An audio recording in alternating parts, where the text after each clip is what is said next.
everyone puts the SEC up on this pedestal, and if our champions can beat their champions, just a few times is what it'll take. Quarterback that doesn't run but can is more dangerous. What do we think about Arizona? Are they truly dangerous? We've been talking about the gauntlet. We're going to start running the gauntlet. We're now facing Arizona, who a lot of people say a pretty dangerous team. Are they really that dangerous, or are we overthinking it? Starting the season, I would have not included Arizona in the gauntlet.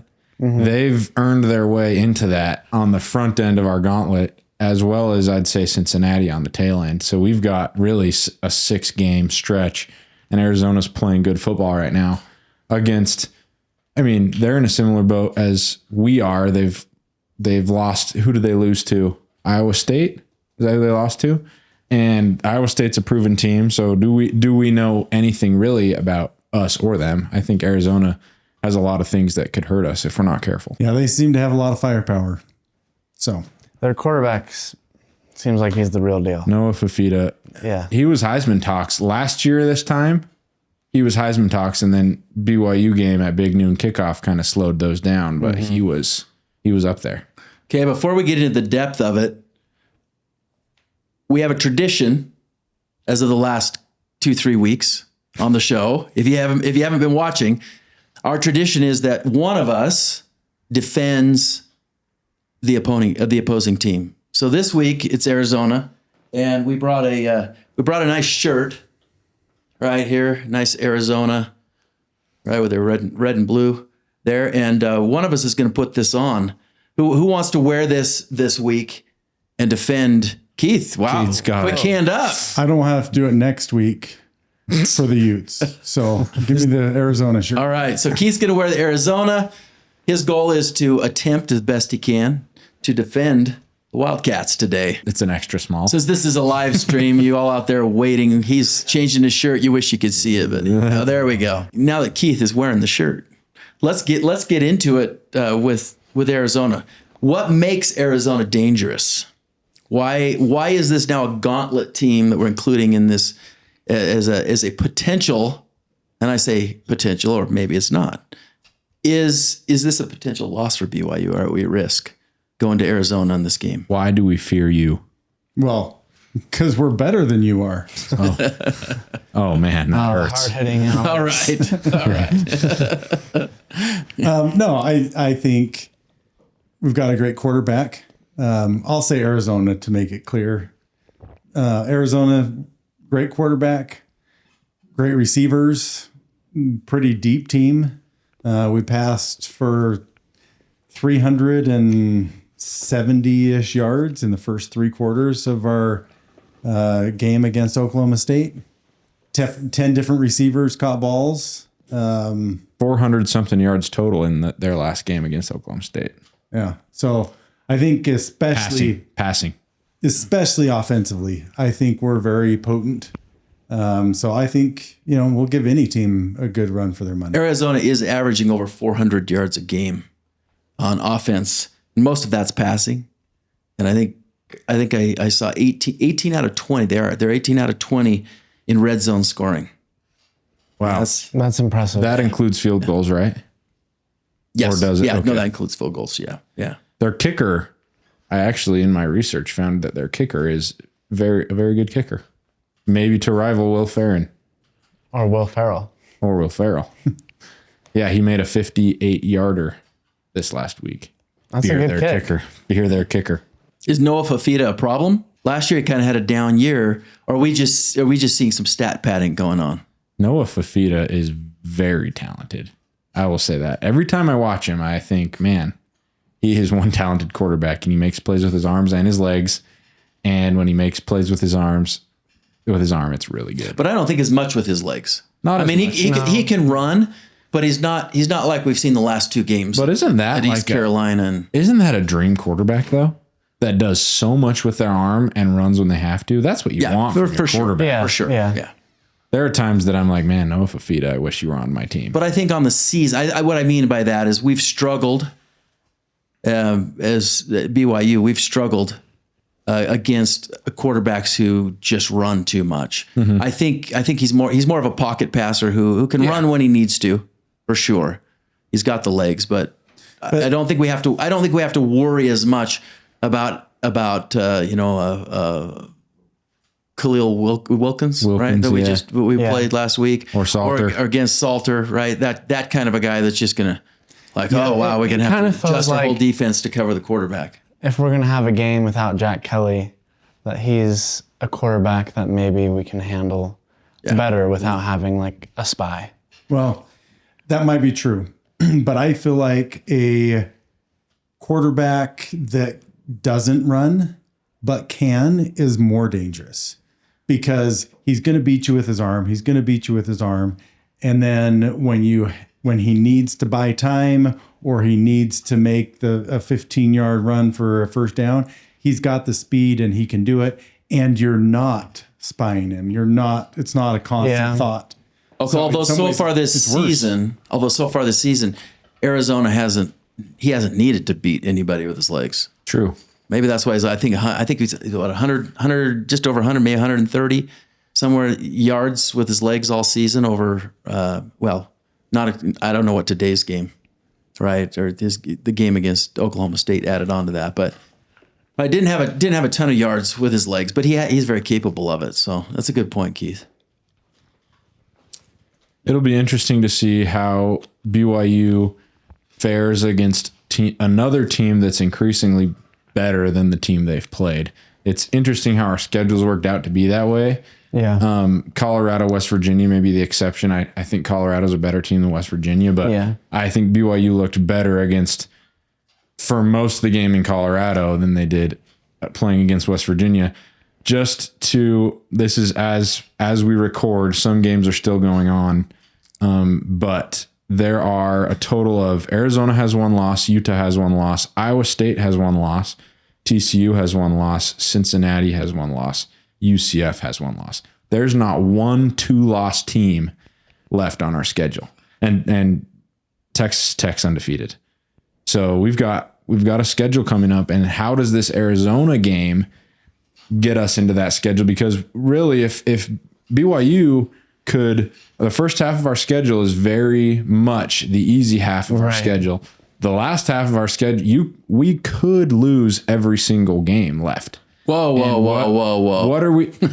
Let's just be honest here. No, it's fair. That's why we're calling it the gauntlet, because we don't know. This is our on season. An individual game basis, we have a chance to lose every one of these games. And we haven't had one game where I've seen, wow, we are that team. We are the team that's going to go win the Big 12, where we're sitting at the top of the Big 12 standings, but I haven't seen one thing from us that says, I mean, don't get me wrong, if we beat Arizona, we beat Utah, we start rolling through these games, then we can have those conversations of, we're that team, we can win these games, but what have we seen so far? Well, you say we haven't seen one thing, but I say we've seen all the things. We just haven't seen all the things put together. We've seen the offense in this last game. I mean, we've just really turned it around, and wow, that was impressive play with the exception of some turnovers.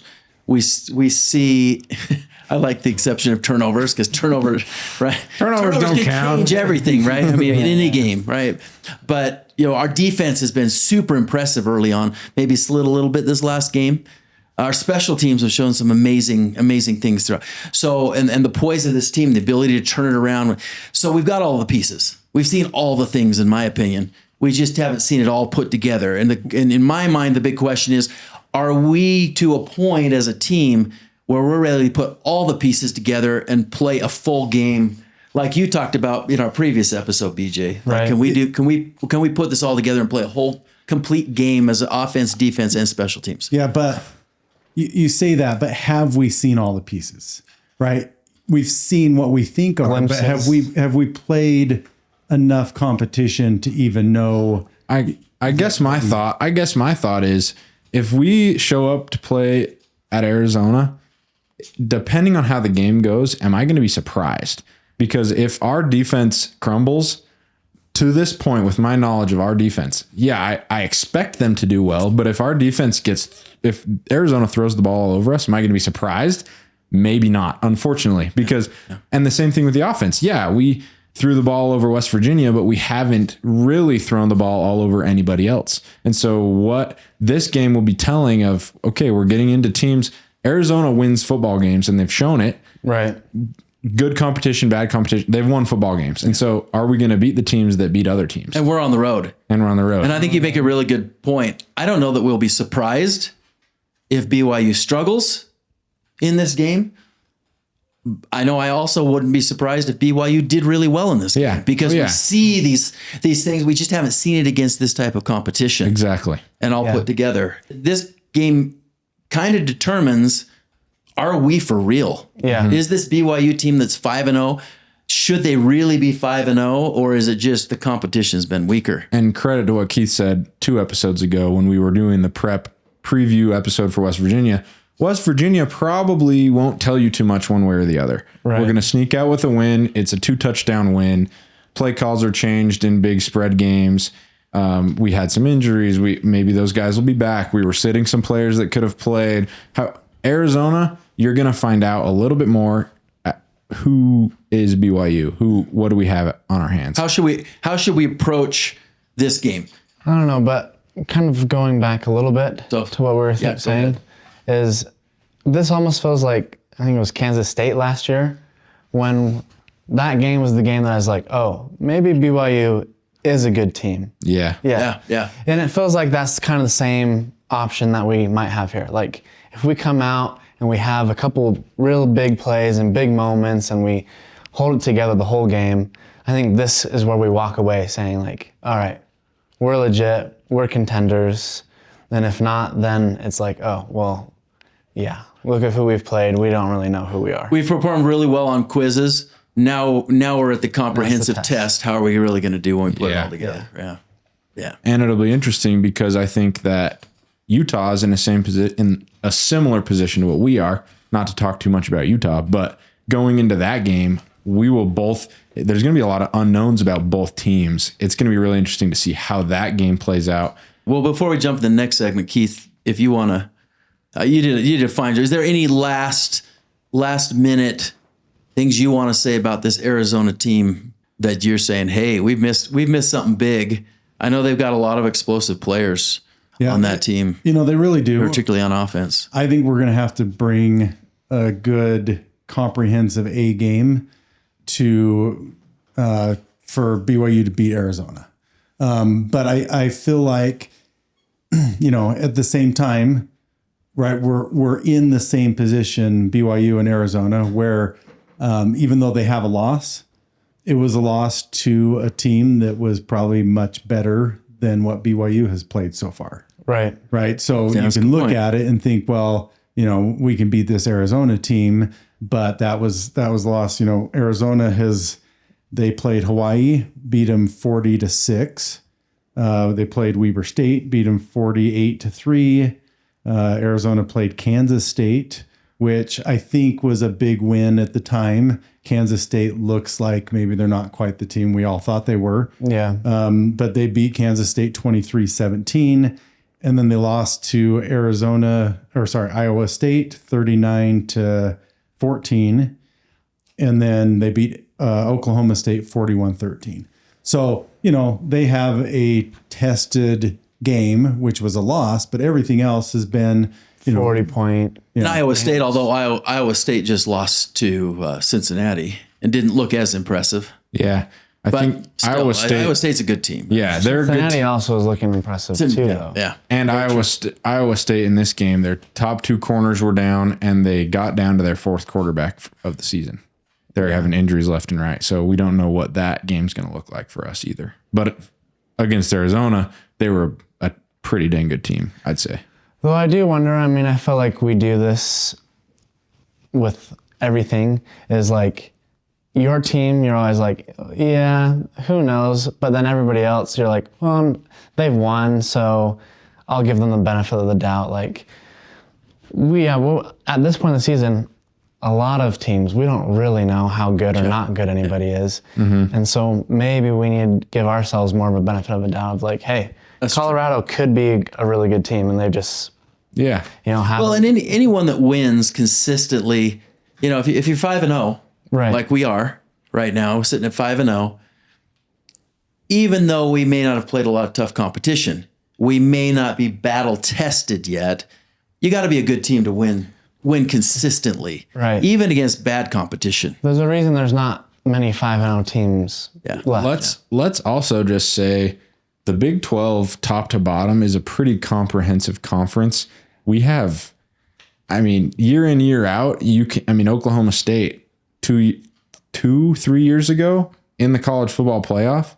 Mm-hmm. And now look what they're at. But they're the exception, I would say. We go into every game being like, hey, Colorado, you might be projected to be lower in the Big 12, but you show up and they're a decent team and they win some ball games, and the Big 12 is it's a tight competition. It's a tight competition. It's a tight conference. Pretty comparable. Yeah, and I think that's different than a lot of other conferences because you know that Ohio State, Oregon, Penn State, those teams are going to run that conference. I guess, after they lost to UCLA. Yeah. Officially. They lost. Oh my gosh. And UCLA has been Or so embarrassing far this season. So, I guess my point is that the Big 12, we're going to show up to all these games, maybe not knowing, like, okay, this team lost to Texas Tech, but Texas Tech's really good and they played them well. Or this team lost to Iowa State, and we don't really know how good Iowa State is because they lost a game to a good Big 12 team and they beat a good Big 12 team. So it kind of keeps the Big 12 interesting where, although it happens in other conferences, I'd say top to bottom, the Big 12 is a really good conference. Although I look at when you're facing good talent, right? There's some teams that maybe, right, we play an FCS team early in the season, maybe the talent level wasn't there. Right. But once you're playing good, similar talent, even the Colorado, West Virginia game against BYU, right? They got a lot of talented players. Maybe their game plan's not together. They're not gelling for whatever reason. They haven't put it all together yet, and maybe they won't for the season. But when you're looking at that and you're trying to draw these comparisons of, well, who beat who and how good are they, I think you can look at the line a little bit, and this gives me a lot of positivity, an optimism about BYU right now, is that particularly in the Colorado game, the West Virginia game, they dominated on the line. They controlled the line of scrimmage. Mm-hmm. And if you're controlling the line of scrimmage, that says a lot about your team, regardless. Yeah. Well, regardless of what else happened, because there's turnover game. We made some big plays. What were the matchups? Our receivers against their DBs or vice versa. Were they able to stop our running backs? Right. But you look at the line of scrimmage, you can tell a lot more, I think, about what the expectation might be with the unknowns. So that's less of an unknown. How does this in the Big 12 help or hurt our conference when I feel like these teams are, there's a bunch of them that are really good. We as a conference, I don't feel like get a lot of credit for being a strong conference. You definitely have the SEC and the Big Ten. Does beating up on each other help us, hurt us? What do you guys think? I think it might kind of hurt us. I think it would be good for the Big 12 to have like a BYU or who else is undefeated now? Texas Tech, just stay undefeated as long as possible, because then it seems like, oh, we have some dominant teams. Yeah. And I think that's what you see in the SEC or the Big Ten. Like, you have those couple that are just like, nobody can compete with them in any conference, it feels like.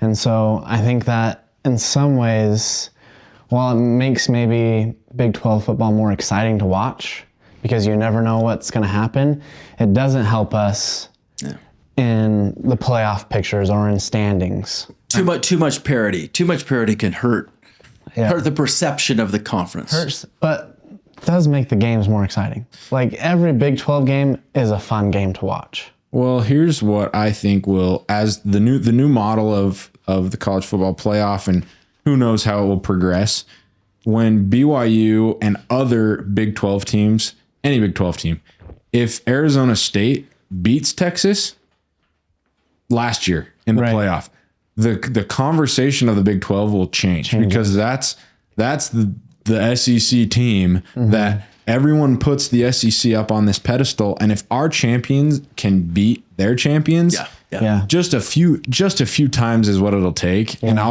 I think the credit will start to be because before it's been luck of the draw of are you going to play an SEC team in your bowl game?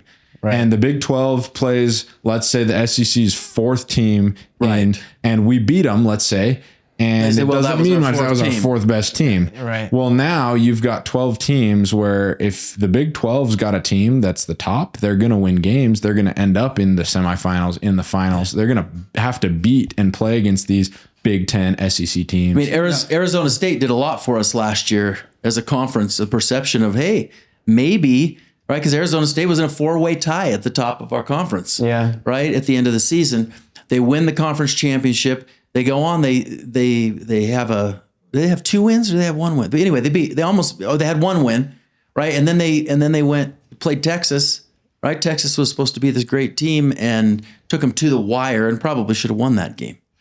So this year though, playoffs a little bit different because you're not having your conference champions get the first 4 seeds.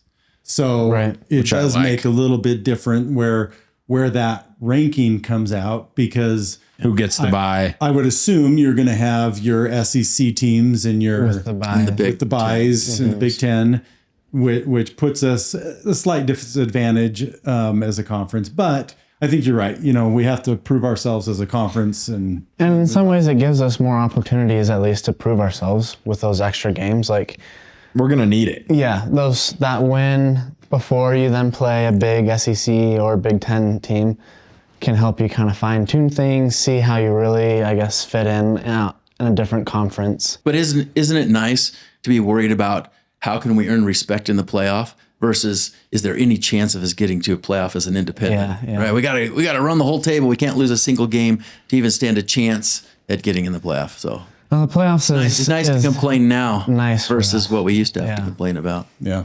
On the show in the previous podcast that we used to run when we were independents. Yeah. We didn't post those.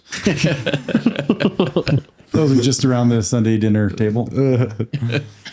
What is our approach going into Arizona? How do we best, if you are Aaron Roderick and Jay Hill, what's the game plan going into Arizona, Tucson? One thing that I was thinking about is I want to see Keanu Tanuvasa play a really good game. With no late hits. He's acting like a Ute. He's still acting like a Ute. He's dusting it off. Just kidding. I'm just joking. But I want to see him he's played well. I won't say he's played poorly, but I want to see him take over the game to an extent. I want to see him really cause some havoc and get in there. Our defensive lines played well, and he's a part of that. He's a big part of it. But I want to see him specifically. I think that's a good point. Kind of control that defensive line. Noah, you heard it here first. He's coming for you. He's coming for you. He's coming for you.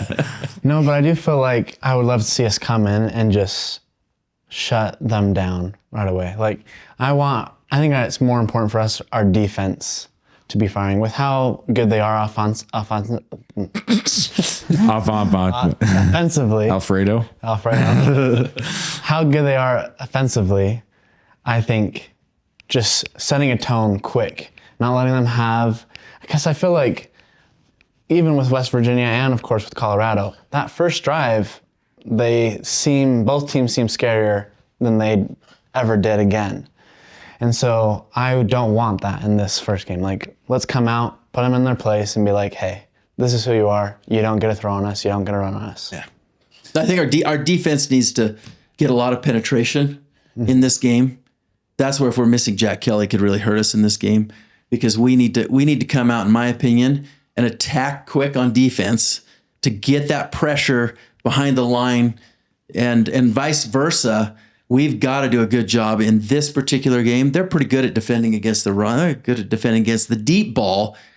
But it so happens, right, that our quarterback, Bear Bachmeier, he's really good at those intermediate over the middle passes. Yeah. And that that short to intermediate game is maybe his biggest strength, especially against the defensive backs of Arizona, who are very good. They're always good. All right, so I think if we can do a good job of protecting him, and then apply that pressure, because we're gonna have to stop. We have to somehow slow Noah Fafita and get that pressure. Arizona has shown some significant ability to give that pressure as well. Totally agree. I think there's some opportunity as I was looking and trying to study up on Arizona so I could effectively represent. I think they're a little bit turnover prone. So I think there's some opportunity. We've always won our turnover battles until West Virginia. But I think if we are aggressive going for the ball, they had 3 fumbles against Oklahoma State. So who did they play the week before, though? They forced 5 turnovers the week before. So that ball security is going to be critical for us, considering the game we just came out of against West Virginia. And that's exactly what I think. I think for BYU, the opportunity is to win the turnover battle. I think gives us a great chance to win the game. Do I think we're better than Arizona? I do, but whoa! Take off the shirt before you say that. But I think You got Wildcat fans watching this.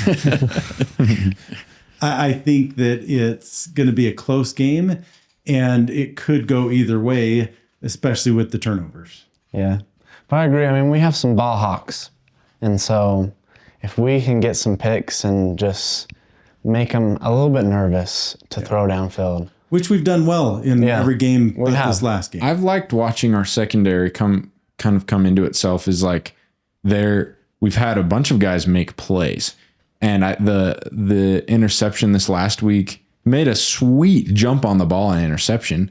And Evan Johnson, Tanner Wall, even Tommy Prassis has been making some bat down plays. I've liked seeing that. I do think that the coverage can be a little more comprehensive. I'm not sure what the defense is calling all the time. Obviously, there could be more pressure and putting more pressure on the DBs, but this week we're going to really have to, like our bend don't break strategy could end up hurting us because they can throw the ball all day long. And I think we're going to have to really tone in on our defensive pass. Our pass defense is going to have to be secondary is going to make or break the game. Mm-hmm.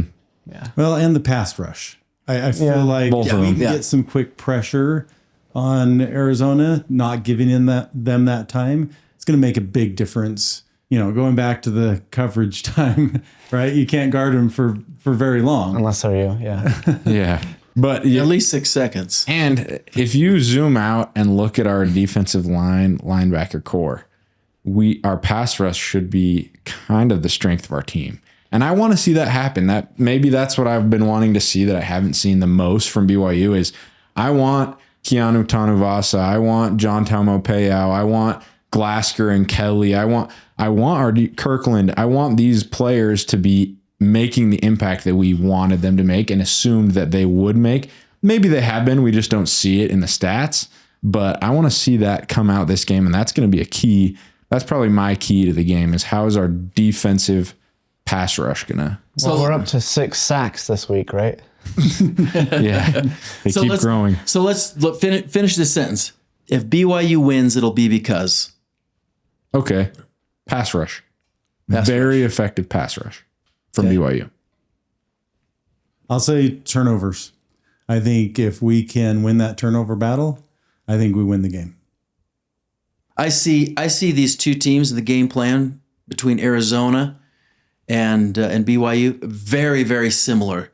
Arizona needs to do the same things that BYU needs to do. I think where we win this game, if BYU wins, it will be in our ability to slow Fafita by getting penetration, rattle him, slow him getting penetration from our defense, but it's going to be in the rushing game. I think if we can run the ball against them, we have the advantage in this game because the passing game, the defensive secondary game from both teams very, very similar. And it could be a shootout that way, or it could be that defensive secondaries with turnovers are really affecting the game on either side of the ball. I think we have an advantage in the rushing game.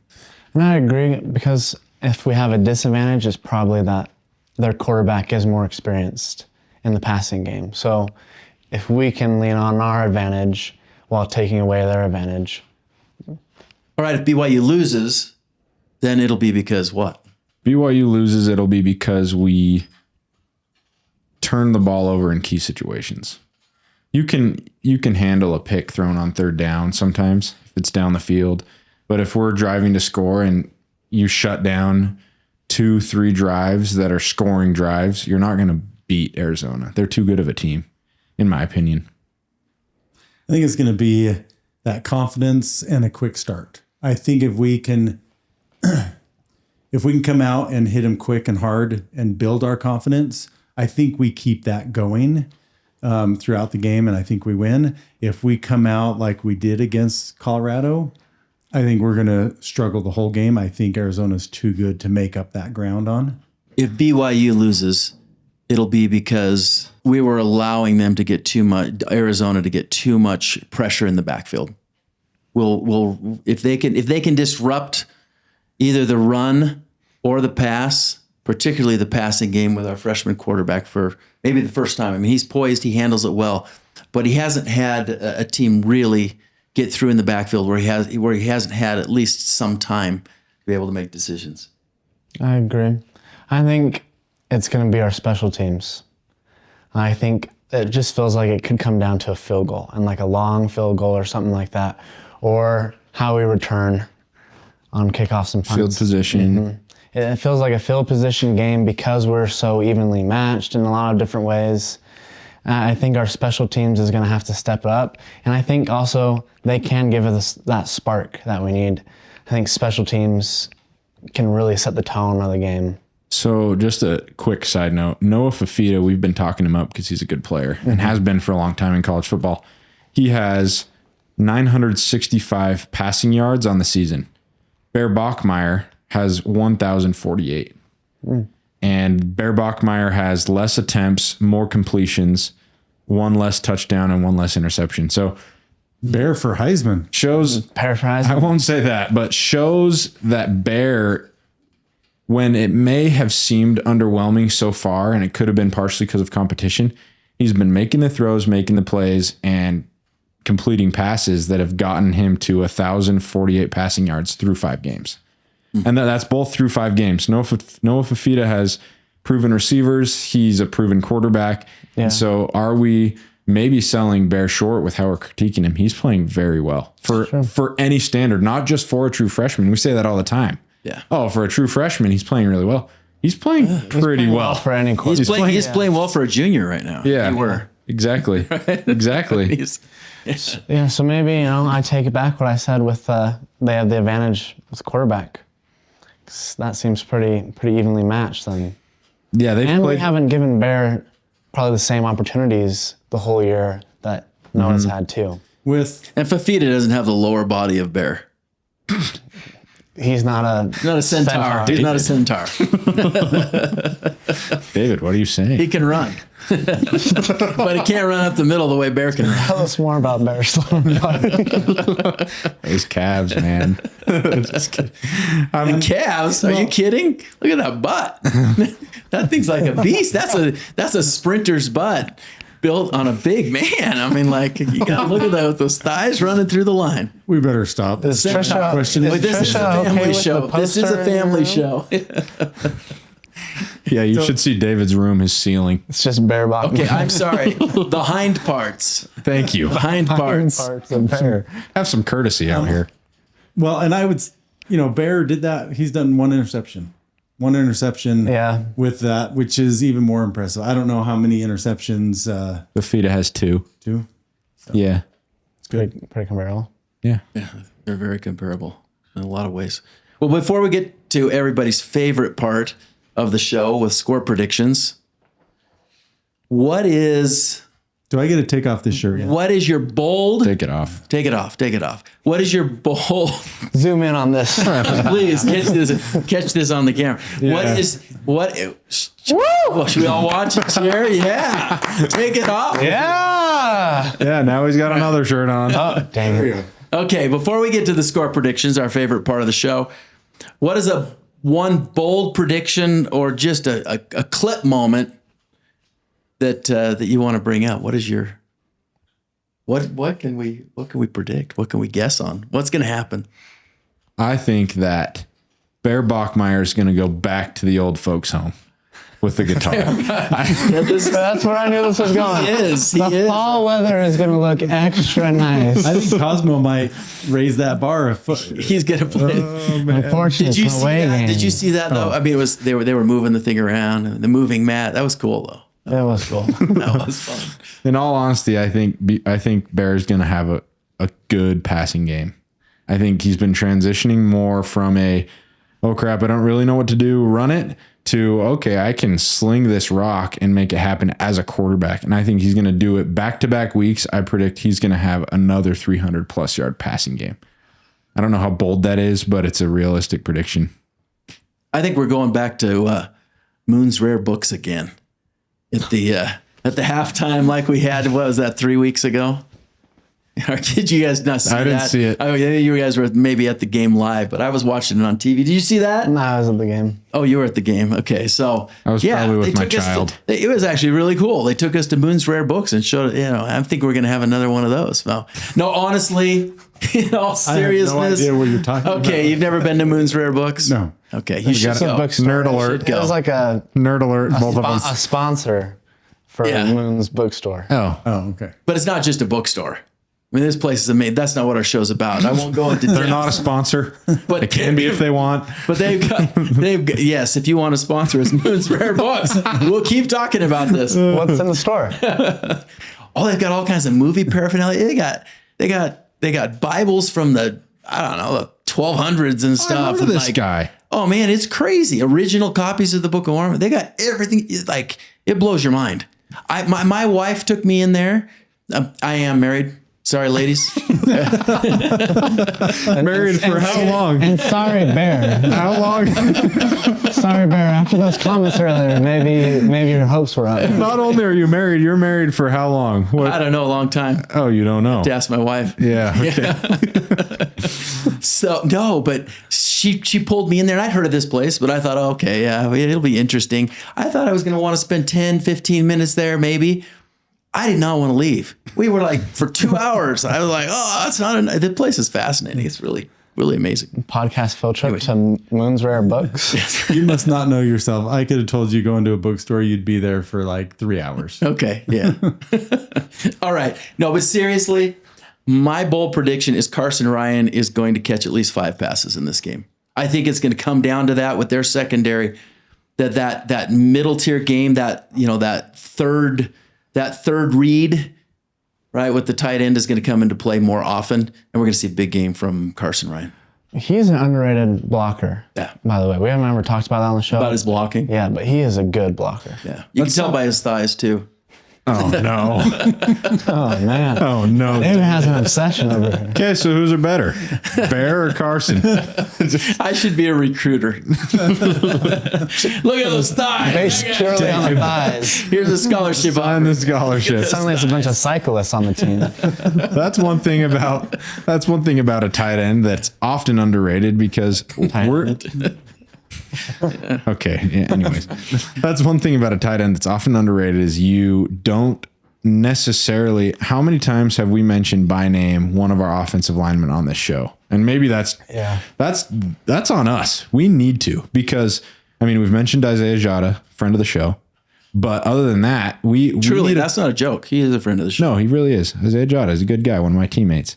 But I will say this, that you look at a tight end and the offensive line, you're not looking at necessarily their blocking performance. You're saying, oh, our offensive line gave up a sack. Right. They do work as a unit, but our offensive line's been impressive. Carson Ryan's been a big part of that in the run game. We may not have seen necessarily as much pass catching as we were expecting. When you think of a tight end at BYU, you think Isaac Rex, you think Dennis Pitta, you think these catching tight ends, yeah. but the blocking tight ends really make a big difference. And some of the best tight ends, you don't know their name because they were blocking with the offensive line. But Carson Ryan, the beauty of him is he's both. Really? He can do it all. Yeah. He can I'm do just it all. saying, He's a complete tight end. we might be predicting that he catches more passes. That doesn't mean he hasn't been one of the most vital parts of our offense. Very true. Absolutely. So I think he's been awesome. I'm going to go Any other bold predictions here? my bold prediction is we're going to see the return of Will Ferrin with another long kick. I'm going to go, he'll have at least one kick over 55 yards. Is he going to miss any?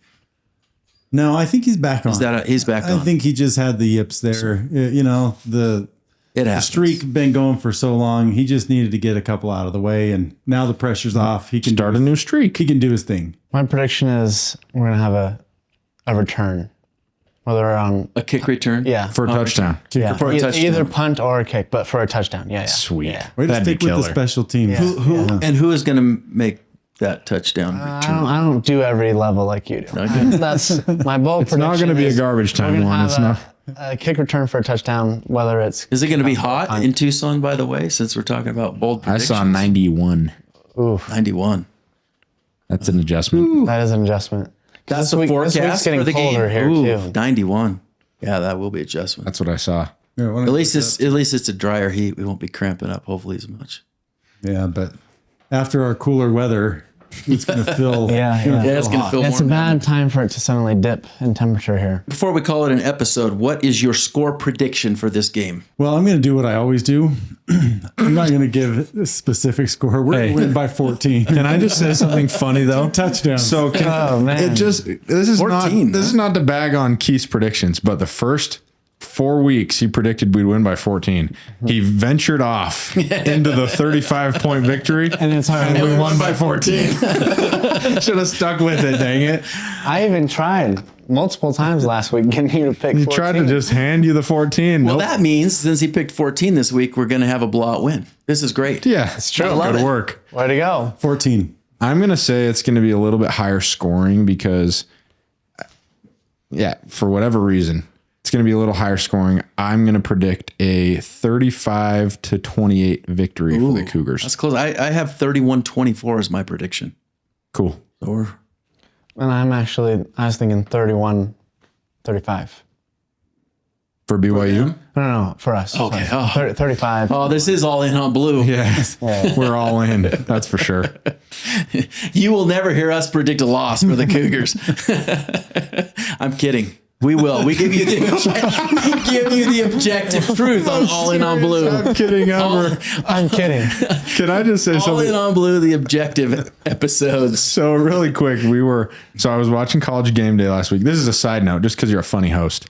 But I was watching, a good funny. Yeah. College Game Day, Theo Vaughn was on. Ridiculous host. Theo Vaughn was on College Game Day, and he was just saying some of the most outrageous things that were so funny, and everyone was loving it. And I thought, I'm just like, he's just saying whatever he wants, and it becomes funny. And I just, Did you meet Theo Vaughn golfing? Okay, for those of you that are my followers on Instagram, you may have seen this. There aren't many of you. You're welcome to request to follow if you want.